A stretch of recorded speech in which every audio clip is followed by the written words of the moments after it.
jika hal ini tetap berlanjut, maka Pulun akan melaporkan hal ini ke orang tuamu. Sanggup bersedia? Nah, mulai besok Anggara kemampuan Pulun jangan sampai dilakukan lagi, ya. Baiklah, Anggara sekarang boleh. Assalamualaikum warahmatullahi wabarakatuh. Yang terhormat Bapak Kepala Sekolah dan Ibu Guru SMPN 1 Superkepon yang saya banggakan. Terima kasih atas waktunya yang sudah meluangkan untuk hadir dalam pemahaman dan penerapan budaya positif. Bapak Ibu yang saya hormati, langsung saja pada kesempatan kali ini saya akan menyajikan sebuah kesempatan mengenai diseminasi modul 1.4 mengenai budaya positif. Yang mana budaya positif ini merupakan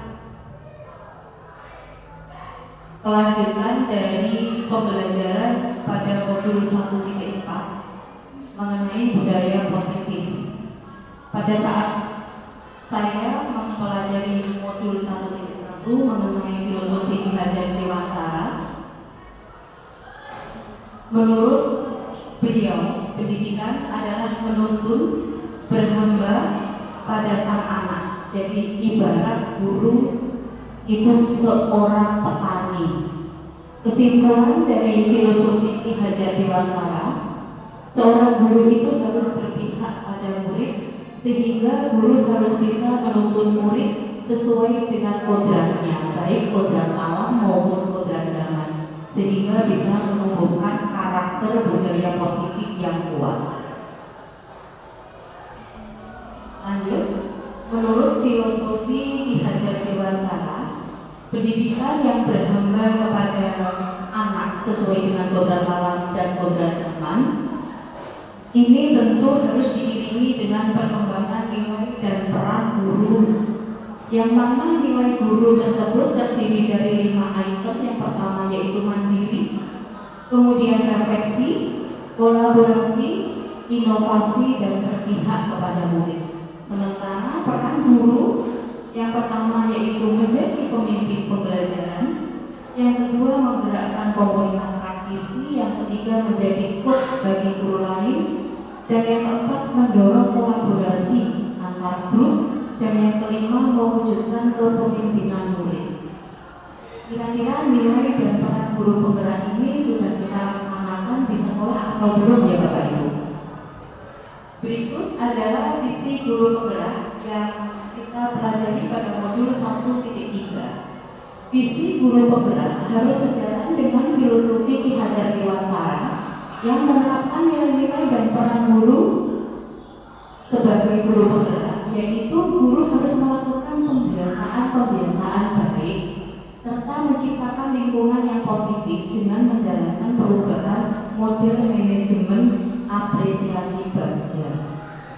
Kira-kira lingkungan yang positif itu lingkungan yang seperti apa ya?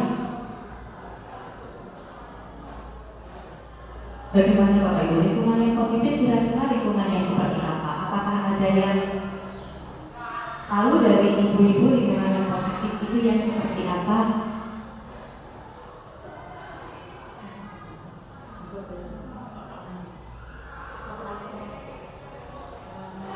Lingkungan yang positif adalah lingkungan yang mendukung anak dalam belajar.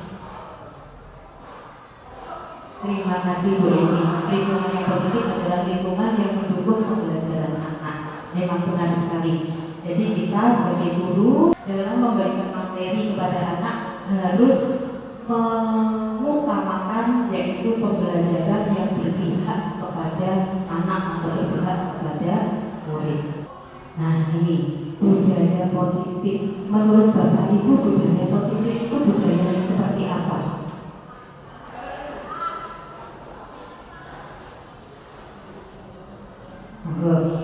Bu Ovi, yang positif itu budaya yang seperti apa? Budaya yang positif itu kegiatannya itu bisa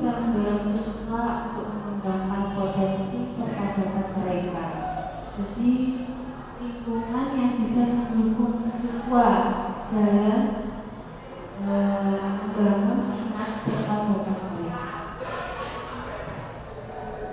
Terima kasih Bu Oki, benar sekali. Budaya positif adalah budaya yang mendukung minat dan bakat murid.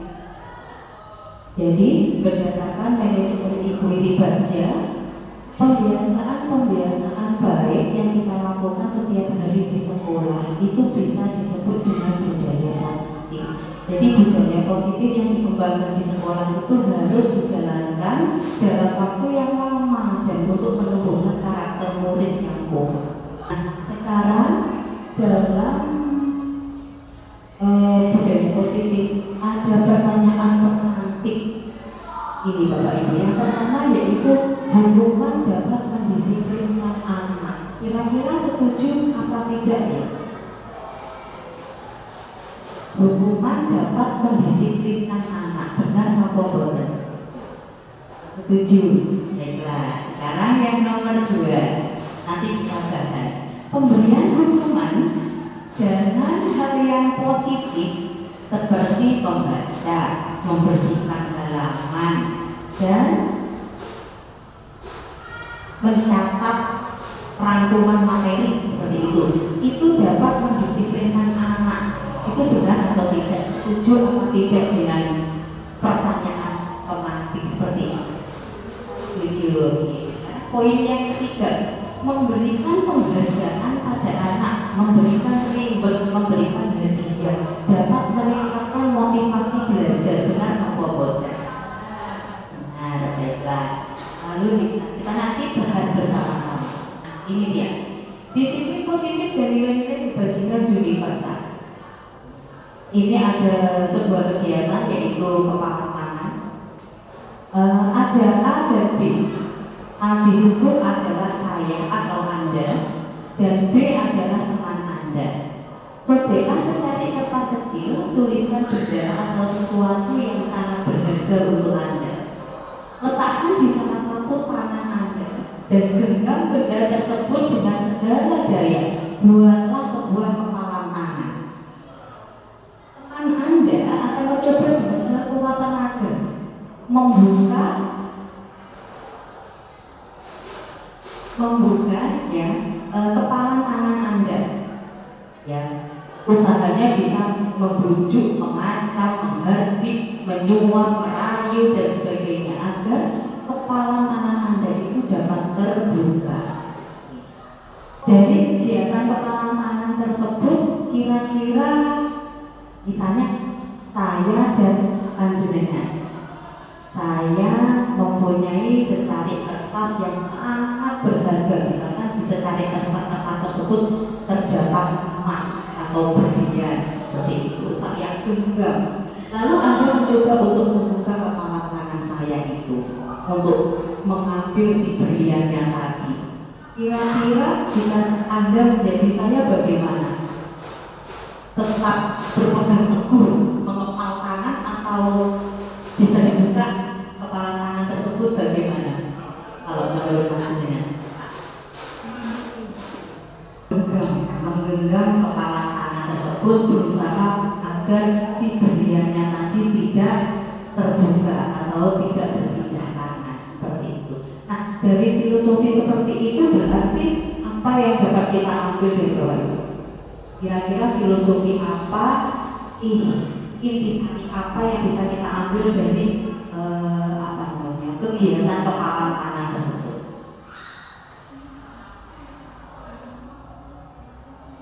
Intinya kita mempunyai prinsip, berpegang teguh kepada prinsip kita, tidak goyah seperti itu kan?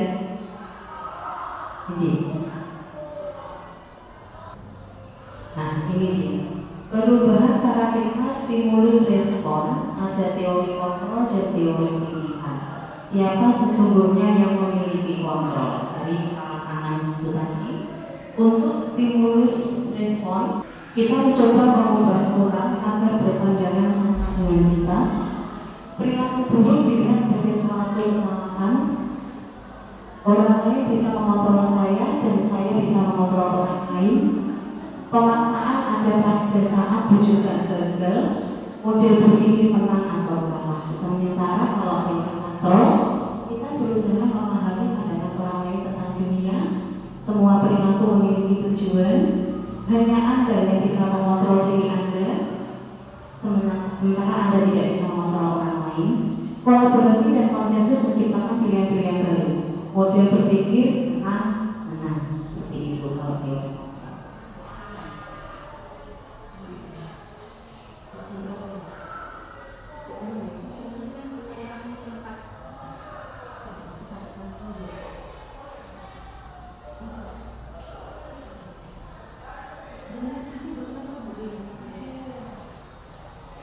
Lanjut, ini adalah teori motivasi perilaku manusia.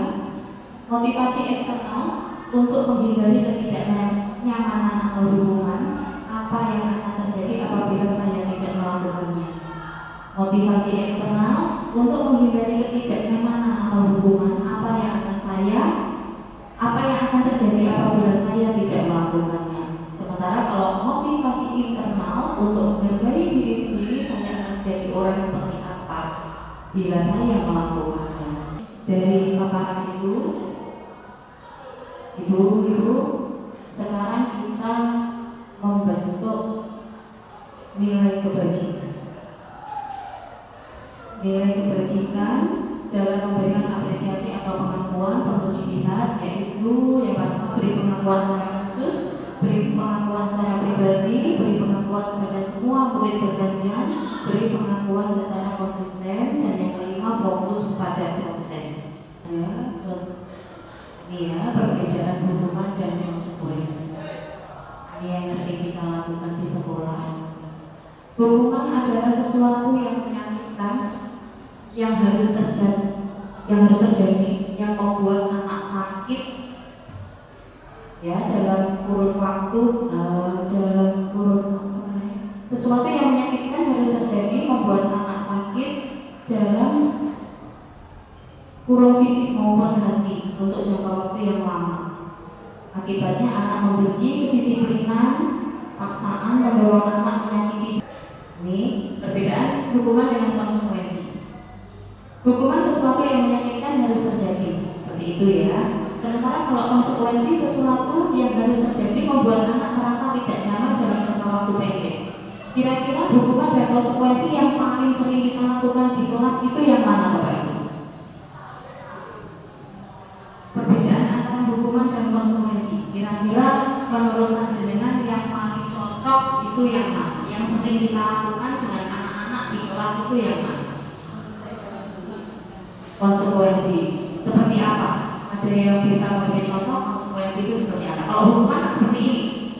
Kalau kamu tidak mengerjakan PR, kamu tidak akan mendapatkan nilai. Kalau kamu terlambat, sana bersihkan kamar mandi. Seperti itu kalau hukuman. Jadi anak kan menjadi takut. Sementara kalau konsekuensi itu seperti apa?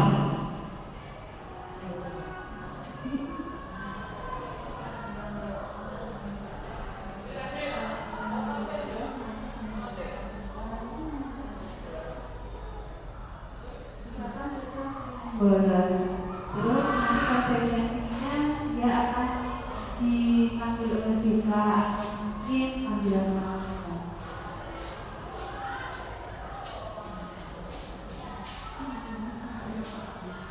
Konsekuensi contohnya anak yang membolos, sering membolos, itu nanti akan dipanggil oleh guru BK seperti itu. Jadi ditindaklanjuti oleh Bapak Ibu guru BK seperti itu.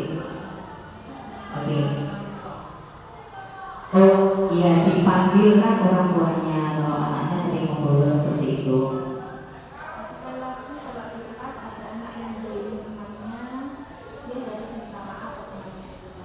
Oh iya. Oke.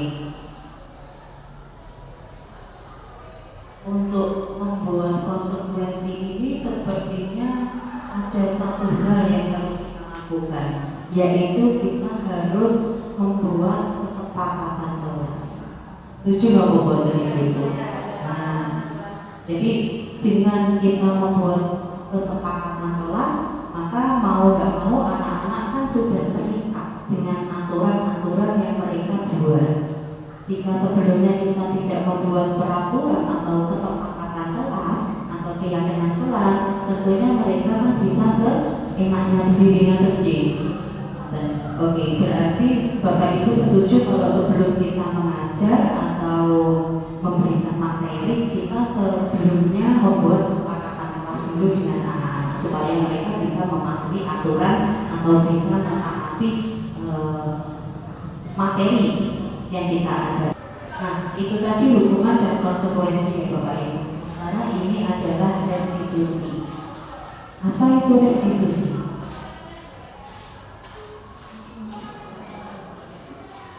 Nah, ini dia. Restitusi adalah proses menciptakan kondisi bagi murid untuk memperbaiki kesalahan mereka, sehingga mereka bisa kembali pada kelompok mereka dengan karakter yang lebih kuat. Restitusi ini merupakan proses kolaboratif yang mengajarkan murid untuk mencari solusi masalah mereka. Jadi, restitusi bisa membantu murid berpikir tentang orang seperti apa yang mereka inginkan. Jadi mereka dalam tujuan mulia yaitu bagaimana mereka harus memperlakukan orang lain seperti itu. Nah, ciri-ciri restitusi yang pertama bukan untuk menebus kesalahan, tapi untuk belajar dari kesalahan. Yang kedua, memperbaiki hubungan. Yang ketiga, tawaran bukan paksaan. Jadi anak-anak ditawarkan, kamu ingin seperti ini, nah, bukan dipaksakan, harus seperti ini, nah, seperti itu. Kamu harus mau, tidak boleh tidak mau, pokoknya harus mau ya seperti itu. Anak-anak dengan kata-kata pokoknya.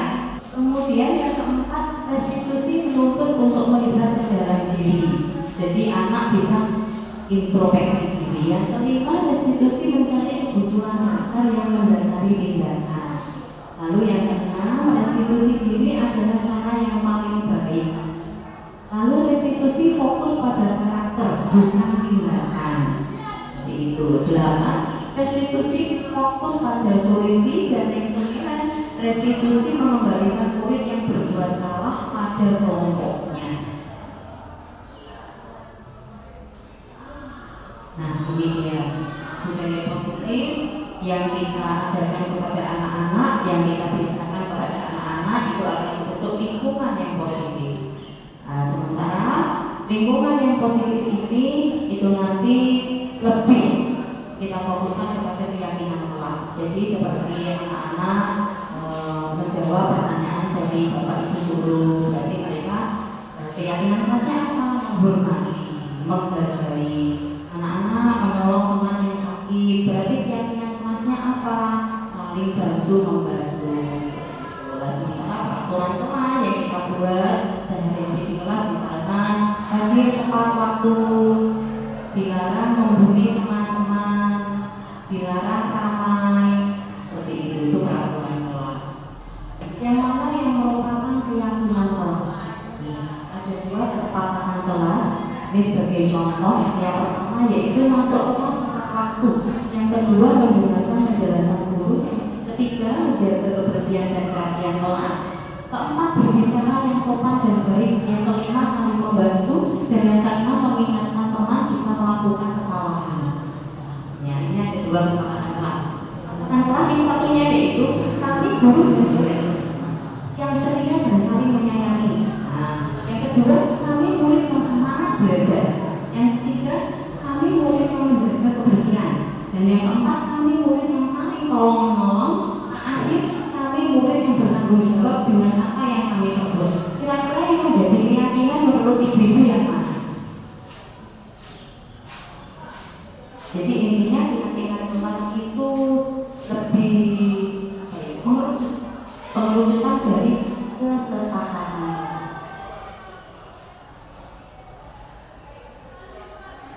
Yang mana yang menurut panjenengan keyakinan kelas itu yang mana? Ya? Yang mana? Kalau menurut saya yang sebelah kanan, J. Yang sebelah nanti yang masuk keyakinan kelas, J. Yang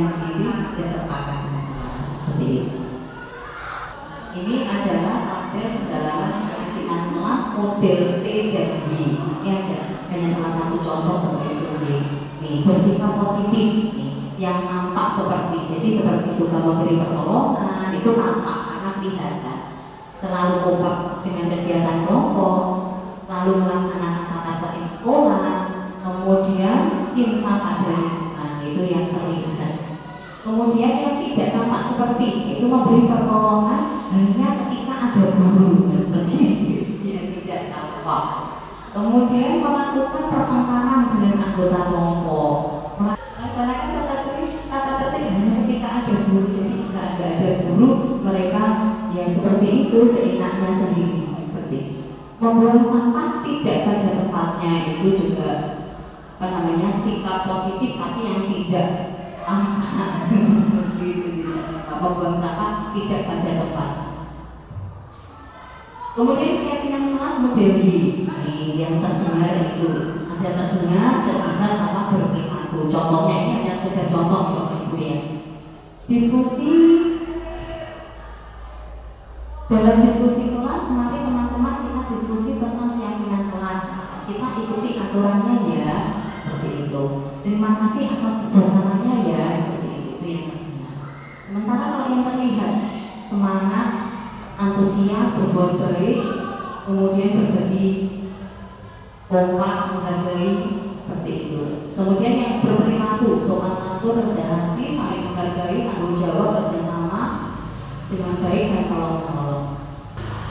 Lalu ini 5 kebutuhan dasar manusia Bapak. Yang pertama yaitu kebutuhan bertahan hidup, kemudian cinta kasih sayang, kebebasan, kesenangan, dan kekuasaan. Yang kebutuhan bertahan hidup, cinta kasih sayang, kebebasan, kesenangan, dan kekuasaan. 5 kebutuhan dasar manusia. 5 posisi kontrol. Lihat kan? Lihat 5 posisi kontrol ini. Di sini ada guru berdua, guru berkata, hasil, kemudian kaitannya dengan dunia yang berkualitas, murid berkata, sama dampak pada murid. Ini ada identitas yang gagal, kemudian ada kontrol dari diri, tiga restitusi. Ini ada menstabilkan identitas. Setelah itu nanti validasi kebutuhan dan menanyakan keyakinan. Segitiga restitusi yang kita tadi, jika anak melakukan sebuah kesalahan, kita kan perlu memanggilnya, lalu kita intinya mengintrospeksi anak tersebut dengan segitiga restitusi. Jadi menstabilkan identitas itu menanyakan kenapa kok dia berbuat hal seperti itu. Kemudian validasi kebutuhan, dia berbuat seperti itu tuh untuk apa? Seperti itu. Misalnya dia membuli teman-teman, seperti itu. Lalu menanyakan keyakinan, kayak membuli teman-teman itu sesuai nggak dengan keyakinan kelas atau kesepakatan kelas, seperti itu. Jadi kalau kita menanyakan anak-anak tentang perbuatan yang sudah mereka lakukan itu dengan segitiga restitusi ini, Bapak Ibu. Penjelasan mengenai stabilkan identitas. Jadi untuk membuat anak yang merasa gagal karena berbuat salah menjadi positif terhadap dirinya. Ya, misalnya guru berkata, berbuat salah itu hal yang manusiawi, tidak ada manusia yang sempurna, seperti itu. Bapak Ibu juga buat salah, kita pasti bisa menyelesaikan permasalahan ini, seperti itu. Bapak Ibu tidak tertarik untuk mencari tahu siapa yang benar, siapa yang salah. Kemudian Bapak Ibu lebih tertarik untuk menyelesaikan masalah. Kalau kamu menyalahkan dirimu sendiri terus, apakah kamu bersikap baik pada dirimu? Seperti itu. Itu blok menstabilkan identitas. Kemudian untuk menanyakan kebutuhan atau validasi kebutuhan. Nah, tujuannya yaitu membantu murid mengenali kebutuhan dasar yang ingin dipenuhinya. Kita melakukan kesepakatan itu. Tujuannya memenuhi kebutuhan dasar itu. Ya, misalnya, dengan kita sebagai guru berkata, kamu bisa saja melakukan hal yang lebih buruk, tapi kamu tidak melakukannya kan? Gitu. Kamu pasti punya alasan mengapa kamu melakukan